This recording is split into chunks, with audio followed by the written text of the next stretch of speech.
What's up, everybody? Ethan with Fight Me on this. It's been a minute, and there's a lot of things that I want to say. There's a lot of things that I need to talk about. There's a lot of things that have kind of happened to me in the last 3 months here, 4 months here. A lot of ugly stuff. Everyone that's seen this, maybe not everyone, but most of you know that there was a police incident involving myself and my partner and the home that we were staying in, that we were living in months ago. That ended up with me at the end of a taser after calling for help. And I'm not here to talk about that, but that was kind of the catalyst to this spiral that I've been in, and trying to be strong and trying to be, try to still lead, and having nothing to do, nothing to lead with. But that's not what I want to talk about today. I'm going to update everybody, I promise. There's a lot of things that I have to get off my chest, and that should be said. But I actually wanted to talk specifically to the men right now. And you know what? Shit, this is for the women too, because most of you have partners. Some of you have partners right now that are in this struggle, that are really low. And I hope that this reaches you. It's come up in my own therapy recently. Something that I didn't quite understand about myself, that I knew was kind of there, but I didn't really have a grasp on it. And this weird, layman's terms called mommy issues. That's what we say to our boys. When they are too sensitive, when they cry too much, when they're too quote unquote weak. That bullshit. We say they have mommy issues, or they're a mama's boy. Whatever. And I sure as shit was a mama's boy growing up. How the fuck could I not be, with the abuse I suffered at the hands of Lenny for 10 years? Where else was I going to go? And it wasn't until, into my adult life where I understood that, Stockholm Syndrome played a big part in my abuse. And I have a video on that. And if you have questions about it, please feel free to ask. That kept me in my abuse spiral at my own free will. And it sounds disgusting, but I promise you, there's a video on it and I can explain it more to you guys. But one of the things that I missed real greatly,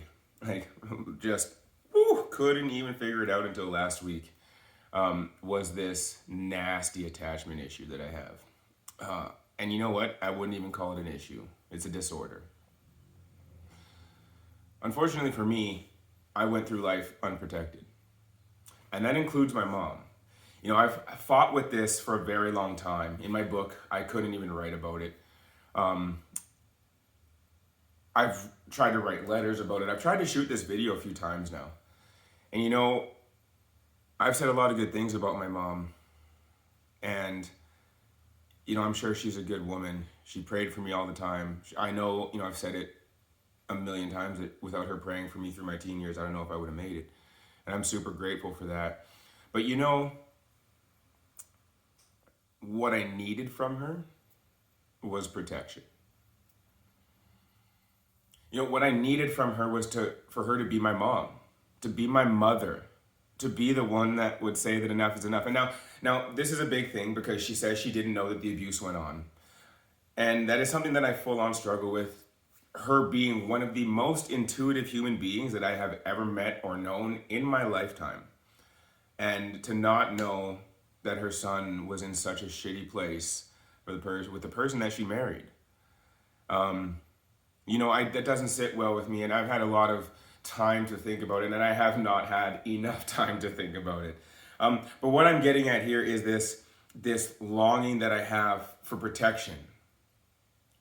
I became the protector and started protecting myself and protecting the people around me. Now, that's great and everything, but at the end of the day, now that I don't have to do that, with my fists at least, I realize that there's a piece of me in here missing, and this longing to feel protection. We all as humans want to feel safe. It's one of the most basic needs, the basic desires that we have, is this feeling of safety. And you know what's fucked up? I have never had it. It's wild to think, and it's, this is my story, okay? This is about me. But I know that there's somebody else out there that hasn't felt safe one time in their life. It's a scary thought to think back and realize I've never had a safe place. I've never been safe. I've never been protected. I've always done that for everybody else.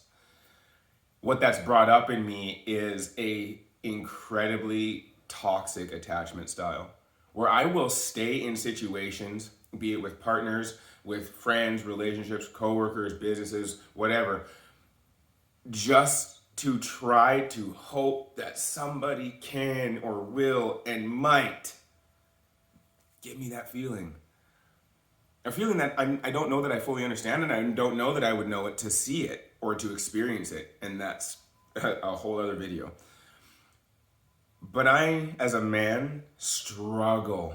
And I've been very, very deep in my struggle these past few months with needing to feel safe.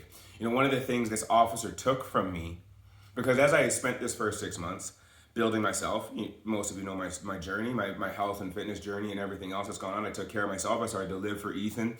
And this motherfucker took it from me. Like, he stole something from me, and it has almost killed me for 3 months.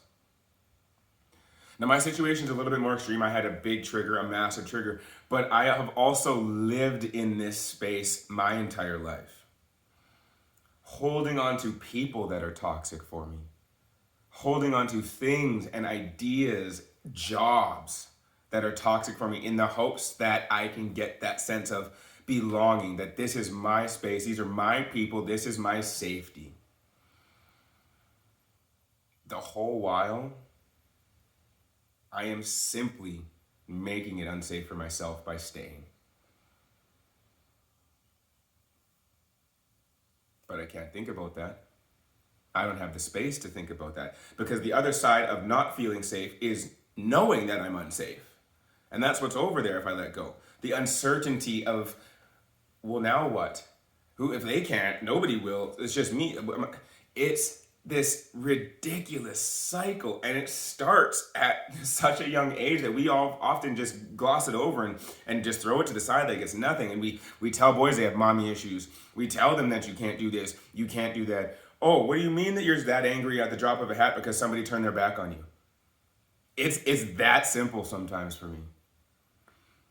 And it's this burning desire to have a safe, protected environment around me. I'm speaking to you men out there who are in this situation right now. And maybe this has triggered something for you. And I really hope that it does. And I hope that it triggers the idea that there has to be something better. There's a lot of healing that has to happen. This is going to be work. I won't fucking lie to you at all. But the first step is realizing that you're there. Understanding that you are there. The next step is learning how to heal. Now, will I ever be completely rid of this feeling, of this disorder, of this attachment disorder? I can't say for certain, because for me, it is also attached to my Stockholm syndrome. And that is something that until recently I thought I'd gotten rid of. But I haven't. And so I have a lot of healing of my own to do.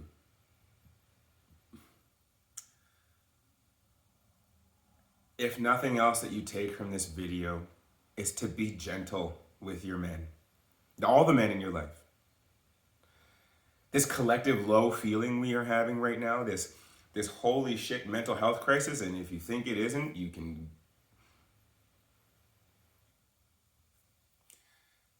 have a nice day. This place that we are all together makes it really hard to look over at your neighbor and reach out to your neighbor. But right now is the best time to do it. Men, I know that we're out here just grinding, heads down, pushing forward. It's going to be better. It has to be better. It must be better.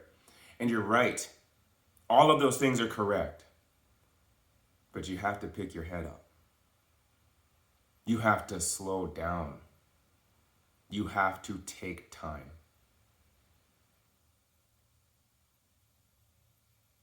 I missed you guys. Thank you for the messages that have come through in the last little while, asking where I am, asking if I'm okay. It has meant the world to me. I'm not okay. I won't lie to you. I am not okay. But I'm glad to be talking to you again. I love you guys. Peace.